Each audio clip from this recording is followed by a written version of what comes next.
নমস্কাৰ বন্ধু বান্ধৱীসকল, আমি আজি এটা নতুন ভিডিঅ' আৰম্ভ কৰিবলৈ লৈছোঁ।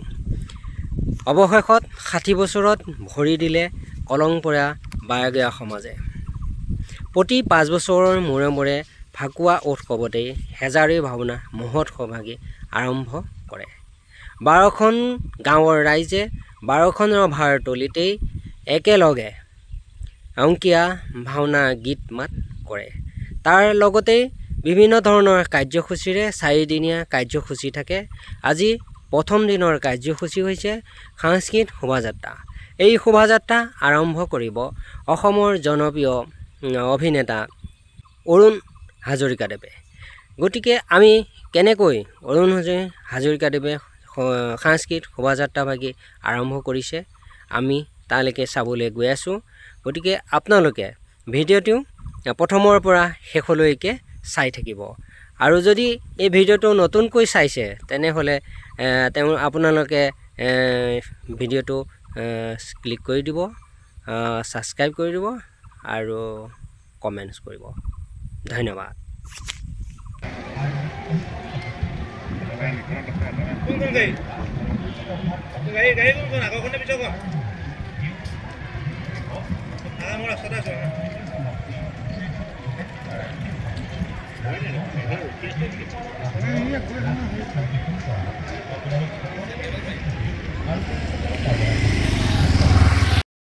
ইয়াক সপোনত দেখিলে, সপোনত দেখি পেলাই ইয়াতে আমাৰ শ্ৰেণীমুখাকে ইত্যাদি কৰি কেইজনমান মানুহ হেৰি কৰি পেলাই ইয়াতে মন্দিৰভাগ হেৰি কৰিলে। প্ৰথমতে শিৱলৈ গুচাৰ খুটা আৰু নৰা ইত্যাদি কৰি মাটি বনাই পেলাই তেনেকৈ মন্দিৰভাগ কৰিলে।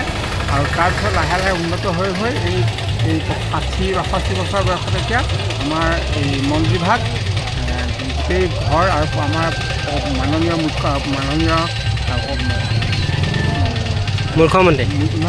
মুখ্যমন্ত্ৰী প্লাছ আমাৰ বিধায়ক ৰূপক শৰ্মাই মিলি পেলাই এইবাৰ 50 লাখ টকা দি পেলাই আমাৰ গোটেই ঘৰখিনি হেৰি কৰিছে, কমপ্লিট নতুন পুনৰ হেৰি কৰি পেলালে। এইখিনি বৰ্তমান জনাই আমি সেই জানো। আজি কি অনুষ্ঠান হ'ব ইয়াতে? আজি ইয়াত অনুষ্ঠানটো হ'ব প্ৰথমতে বাৰু শোভাযাত্ৰা আৰম্ভ হ'ল। শোভাযাত্ৰা আৰম্ভ হৈ এতিয়া দ্বিতীয়তে আৰম্ভ কৰিব কি শোভাযাত্ৰা আহি পেলাই 1 নং সভাত সমূহীয়া নাম কীৰ্তন হ'ব। সমূহীয়া নাম কীৰ্তন, প্ৰসাদ বিতৰণ, তাৰপৰা ভোগ বিতৰণ হৈ পেলাই আজি কাৰ্যসূচী শেষ। সন্ধ্যা গন্তব্য বাদন হ'ব আৰু কালিৰ পৰা আকৌ নতুন কাৰ্যসূচী আৰম্ভ হ'ব।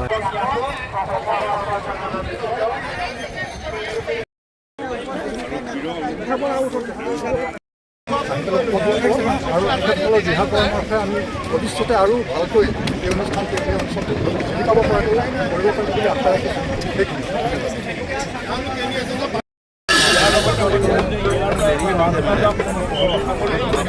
এনেকৈ সমাজ গঢ়িব পাৰি আৰু এনেকৈ সমাজ গঢ়িলে গাঁৱতে উঠিলে গুৰুকুলৰ গৰুমাই বুলি কয়। গতিকে সেই কথাটোক আমি গুৰুগত কৰি আজি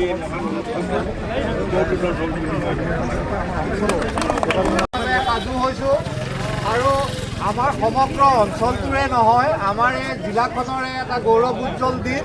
গতিকে আমি আমন্ত্ৰণ জনাই আনিছোঁ এই সাংস্কৃতিক শোভাযাত্ৰা শুভাৰম্ভণি কৰিবলৈ আমাৰ সকলোৰে শ্ৰদ্ধাৰ অসমৰ জনপ্ৰিয় অভিনেতা অৰুণ হাজৰিকাদেৱ।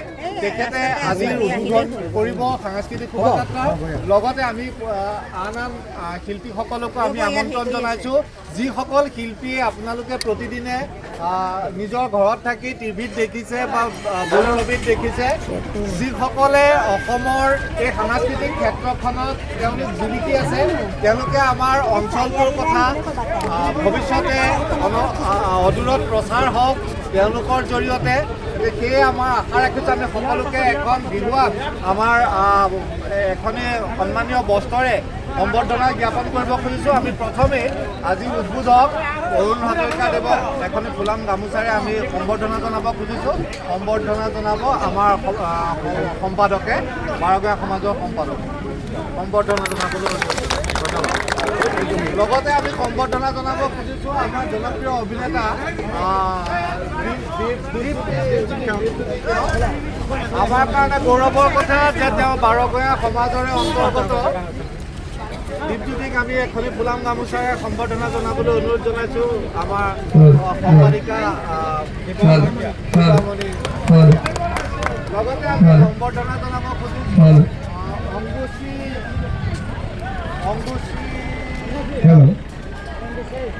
চৌধাৰ আদি এই শোভাযাত্ৰাত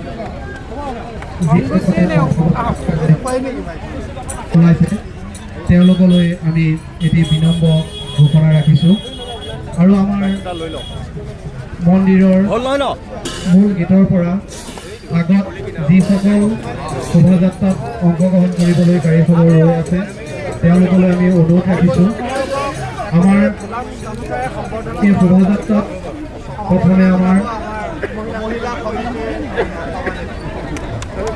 12 হাজাৰী ভাওনা মহোৎসৱৰ যি মন্দিৰ ভাগ আমি নিৰ্মাণ কৰি উলিয়াইছিলোঁ সেই গাড়ীখন প্ৰথম যাব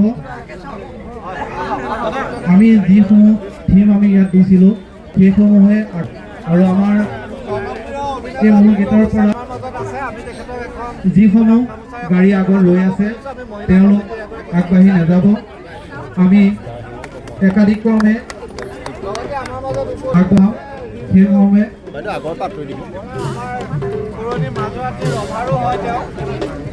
একাধিক্ৰমে সেই গাড়ীসমূহ যাব আমি ইয়াত স্বেচ্ছাসেৱক নিয়োজিত কৰি দিছোঁ হিমাশ্ৰী বৰা আমাৰ এগৰাকী আমাৰ জনপ্ৰিয় অভিনেত্ৰী হিমাশ্ৰী বৰা আপোনালোকে চাই থাকে আদৰৰ আঁতৰ এই চাউণ্ডৰ গাড়ীখন অকণ টেক কৰি দিয়া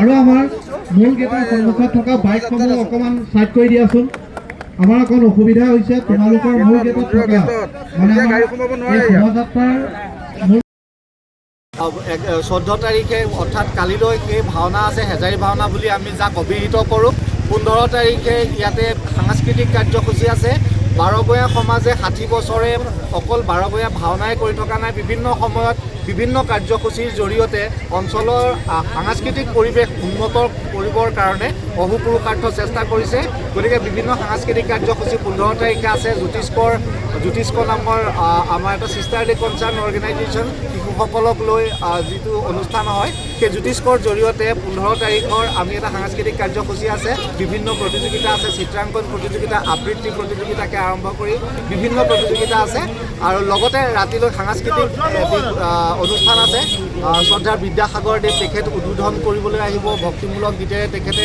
ৰাইজক মুখৰিত কৰিব আমাৰ এই অঞ্চল লগতে 1861 চনৰ আমাৰ যি কৃষক বিদ্ৰোহ চলংকৰীয়াৰ ইতিহাসত সেয়া অসমৰ প্ৰথমটো কৃষক বিদ্ৰোহ তাৰ ওপৰত আধাৰিত এখন নাটক নৱজ্যোতি বৰাৰ বলুকাত বিয়লি বেলা সেই পূৰ্ণাংগ নাটকখন ইয়াতে মঞ্চস্থ কৰা হ'ব সেইদিনা আৰু 16 তাৰিখে পুনৰ কেওখন ৰভাতে 11খন ৰভাতে আৰম্ভ হ'ব শ্ৰীকৃষ্ণৰ ৰাসলীলা কেলিগোপাল নাটকৰ আধাৰত শ্ৰীকৃষ্ণৰ ৰাসলীলা দিনত আছে শিশুসকলৰ মানসিক উৎকৰ্ষ তথা বৌদ্ধিক উৎকৰ্ষ সাধনৰ লগতে সাংস্কৃতিক উৎকৰ্ষ সাধনৰ কাৰণে যি প্ৰচেষ্টা চলাই অহা হৈছে তাৰ বাবে শিশুসকলক লৈ পেলাই প্ৰত্যেকখন ৰভাতে একোখন শিশু ভাওনা আমাৰ অসমীয়া ভাওনা আৰু মুখ্যমন্ত্ৰী মহোদয় আহিব আমাৰ 14 তাৰিখে 12 বজাত আমাৰ যিখন ধৰ্মালোচনী সভা আছে সেই সভাতে মুখ্যমন্ত্ৰী মহোদয় নিৰ্দিষ্ট বক্তা হিচাপে নিমন্ত্ৰিত অতিথি হিচাপে তেখেত আহিব আৰু আমাৰ মুখ্যমন্ত্ৰী মহোদয়ৰ অশেষ অৱদান আছে আমাক বাৰগঞা সমাজখন আগুৱাই দিয়াত তেখেতে অজস্ৰ ভূমিকা লৈছে গতিকে এই ক্ষেত্ৰত এই সময়তে এই সুযোগতে আমি তেখেতক অশেষ ধন্যবাদ জ্ঞাপন কৰিছোঁ তেখেত আহিব আমাৰ সকলো ৰাইজক অসমৰ সকলো ভক্তপ্ৰাণ ৰাইজক আমি আমন্ত্ৰণ জনাইছোঁ আপোনালোকৰ জৰিয়তে আহক এই কেওটা অনুষ্ঠান আপোনালোকৰ পদধূলিৰে আমাক উপকৃত কৰক এই বৰডুঙা পথাৰ সমন্বয়ৰ এখন ক্ষেত্ৰ হওক ধন্যবাদ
সকলোৱে আহিছে।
অকলে উঠিছে